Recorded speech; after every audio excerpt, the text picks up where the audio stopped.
outside shooting videos, and the ground is all scorched over there. I don't know when there was a problem, but while I'm here, I just turned around and there's a flare-up. Look at that. Dude, the forest just ignited from the wind, all by itself. Oh my goodness. See, it's scorched all down there. All down there, all around me. You see that? It's all scorched down there. The section of the forest is all scorched. That is crazy. I gotta go put that out. Wow. You can see someone's already run some hose lines out here down this path in the forest. That's insane. I just looked over and it was a 2-foot flame just standing there. 2-foot flame. Roaring.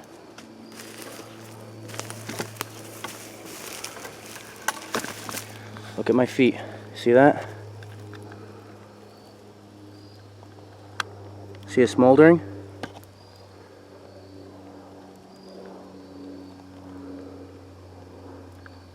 This is why I tell my students, this is why the common field standard is to never, ever, ever bury your fire, ever. Never do it. Always put it out. That's the common field standards. I've seen people that teach otherwise. They say, oh, just suffocate your fire. It'll be fine. It's not the case. Never bury your fire.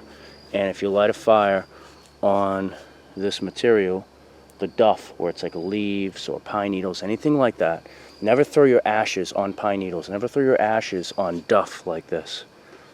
Ever. Never do it. And if you make a fire in any area that is set up like this, you have to absolutely make sure your fire is out. Look at this, there's more. There's more. Right there. Look at that. I bet if I blow on that, it'll be a big ember on the ground. Oh, there's more further down too. Right there. Wow, this is crazy. The middle of this forest is just smoldering. Alright, well, I'm going to do my part to put some of this out as best I can. I mean, this whole thing, look at that. It's all smoldering right there too. That whole section in front of me is smoldering. It's right at my feet. Yeah, I'm going to have to throw some water on that. Stamp it out, but I mean, there's acres out here that's charred like that. It very well could all go up like that just did a minute ago. I mean, those literally flames. 2-foot flames. Not good. Not good at all.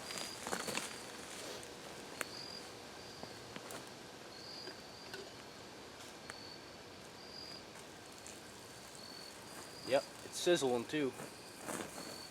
Oh yeah.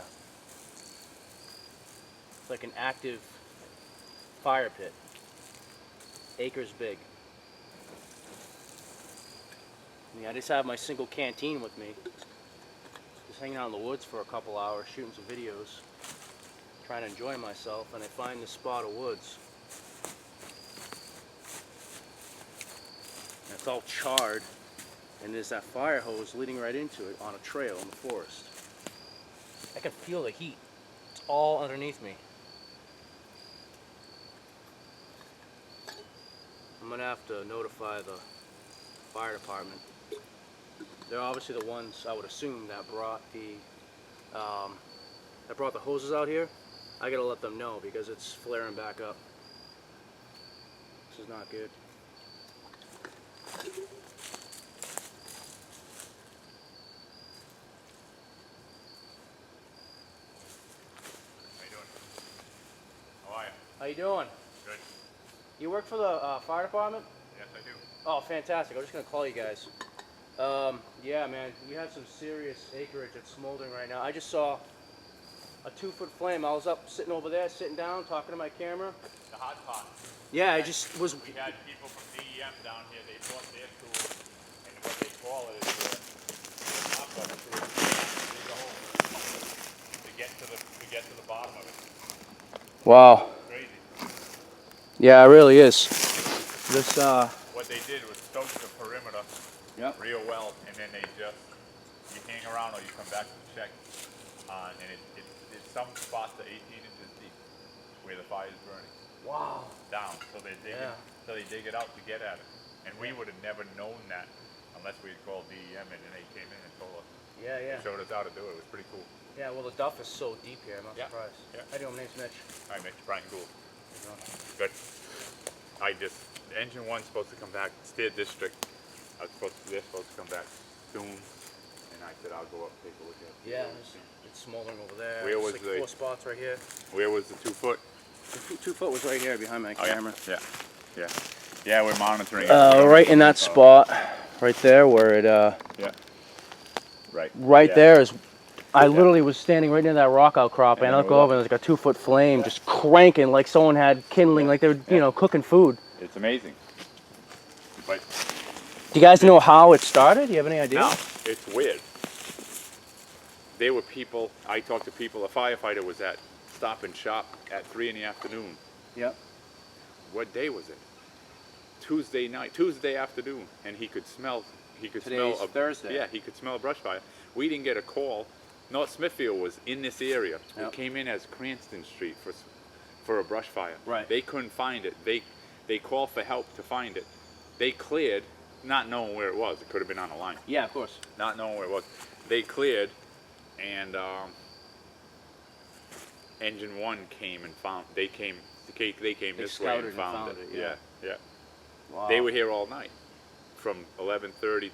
Come on. Yeah, 11:30 in the morning, 11:30 at night till the next day.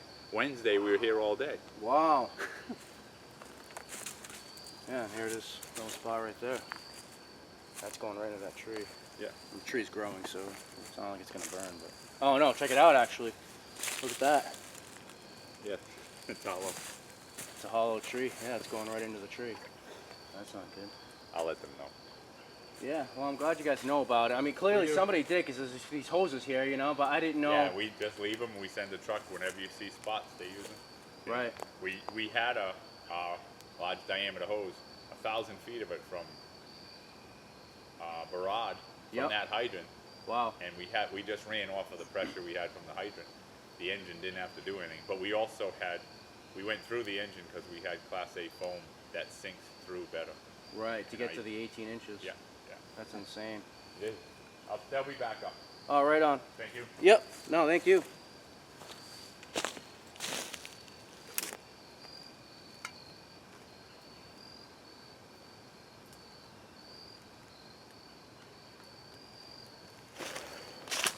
There it is, huh? Just met a firefighter in the woods. They're already privy to it. They were here all night, a couple nights ago. Last night, yesterday, fighting it. Crazy. DEM is here, you said? I mean, that's all charred. Look at all that. What we were looking at was this tree over here. There's a tree that is actually hollow. This tree in front of us. Look at this.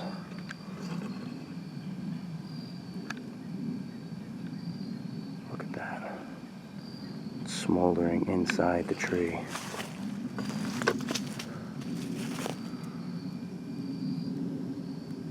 That's not good. I mean, it's just trying to burn everywhere. So he was just out here scouting, checking it out. Whew. I was just gonna call him. Already here. Wow.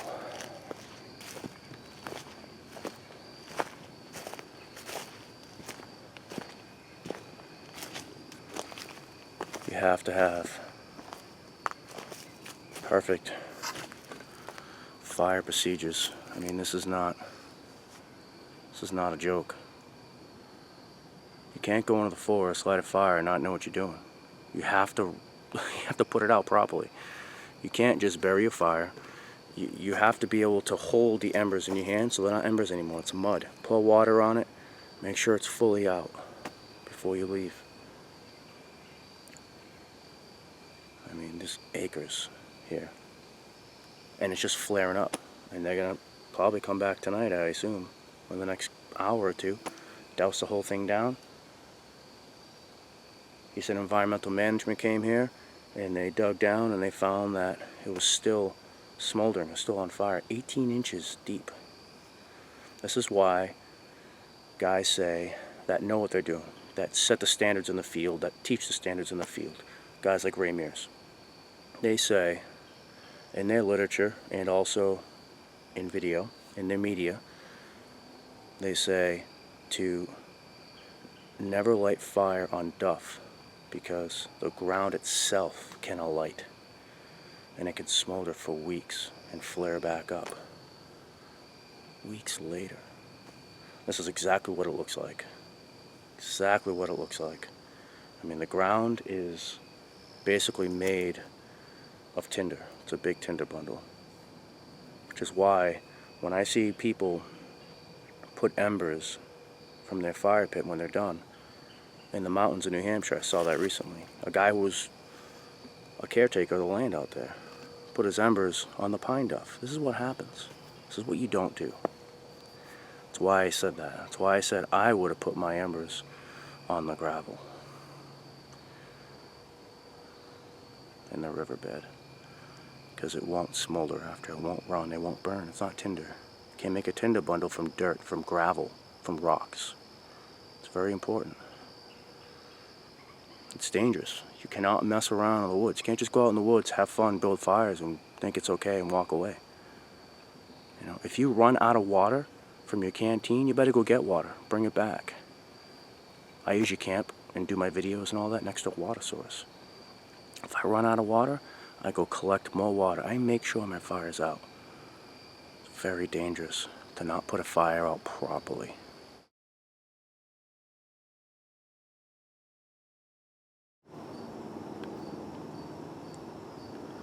See, the ground is all scorched. That's what it should look like. It's all burnt. Trees are charred. It's been a week since the fire started out here. There used to be hoses on the ground. I spoke with a fireman right over there. But unfortunately it's still burning for sure.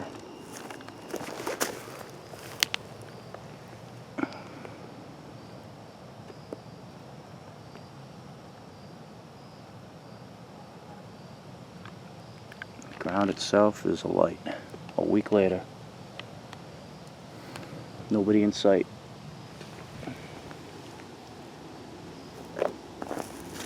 Acres of it.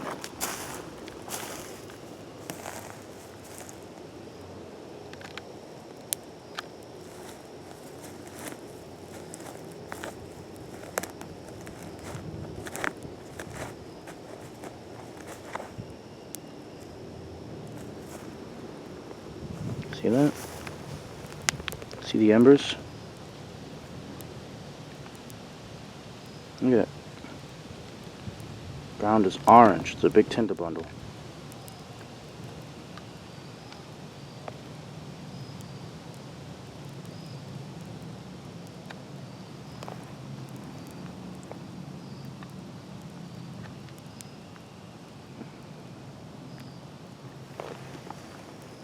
Yeah, I'm literally standing on a fire bed right now.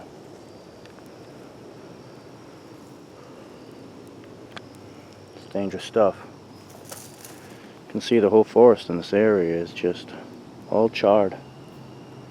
Going across the path, all charred. All charred.